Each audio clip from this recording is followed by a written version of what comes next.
আপনারা কি ভাবতেছেন এই বিলাইটা করতেছে? এই যে বিলাই। শাহজুমার বাসায় গিয়ে কি করলাম না করলাম তা নিয়ে থাকছে আজকের ভিডিওটি। আসসালামু আলাইকুম এভরিওয়ান। আপনারা সবাই জানেন যে বাড়িতে গেলে আমার বাসায় তেমন একটা থাকা হয় না, কারণ দাওয়াত খেতে খেতে আমার অর্ধেক দিন চলে যায়। কারণ আমি যেহেতু অনেক দিন পর পর বাড়িতে যাই, সো গেলেই আমার দাওয়াত খেতে হয়, এটা তো মাস্ট। তো সেদিন দাওয়াত ছিল শাহজুমার বাসায়, তাই চলে গেলাম সবাই মিলে দাওয়াত খেতে শাহজুমার বাসায়। আর এটা হচ্ছে শাহজুমার ডাইনিং এবং ড্রয়িং স্পেস। আমাকে একটু দেখে নাও, তারপর সব কিছু আস্তে আস্তে বলবো। এটা হচ্ছে আয়াতের রুম, আই মিন আমার বোনের রুম।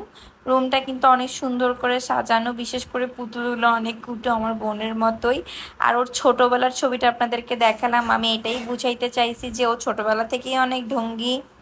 এরপর আমি নিজেও ঢং করলাম।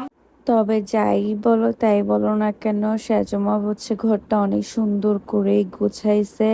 সব কিছু উনি একাই নিজে নিজে করছে। আসলে এগুলা হচ্ছে ওমেন্স পাওয়ার, বুঝছো? মানে আমি কিন্তু ফার্স্ট টাইম হচ্ছে সেজমার বাসায় গেছি, কারণ ওনার নিউ বাসা করার পর ওনার বাসায় আমার যাওয়া হয় নাই।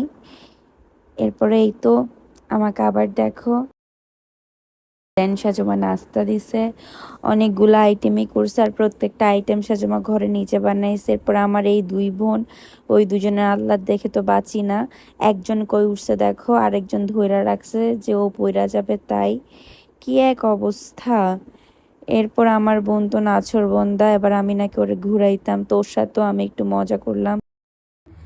আয়াত বল, আয়াত এই ফাঁকে তুই কি করো? সেদিকে আয়, এখানে এসে বল, ক্যামেরার সামনে বল।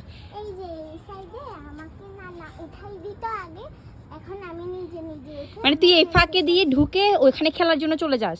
এই যে এই ফাঁক দিয়ে ঢুক উঠে কি খেলার জন্য চলে যাস ওদিকে? হ্যাঁ। তুই তো ক্রিমিনাল রে, এদিকে আয়। ধরছি ক্রিমিনাল।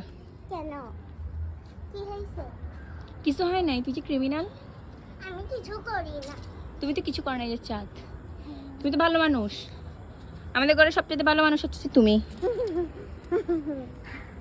দুষ্টামি করতে করতে ডিনার টাইম হয়ে গেছে, তাই আমার বোন ওর মাকে সাহায্য করছে। আর প্রত্যেকটা খাবার সেজমা একা নিজের হাতে বানাইছে, প্রত্যেকটা খাবারই মজা ছিল। বেশি মজা ছিল হচ্ছে ফ্রাইড রাইস আর চিকেন ফ্রাইটা। দেন এই তো আব্বু ওকে খাওয়াই দিচ্ছে। আব্বু যখন ওকে এভাবে খাওয়াই দিচ্ছে, তখন আমার যেন ছোটবেলাটা মনে পড়ে গেল, কারণ ছোটবেলায় বাবা অলওয়েজ আমাকে এভাবেই খাওয়াই দিত। এরপর ডেজার্ট হিসেবে ছিল কাস্টার্ড।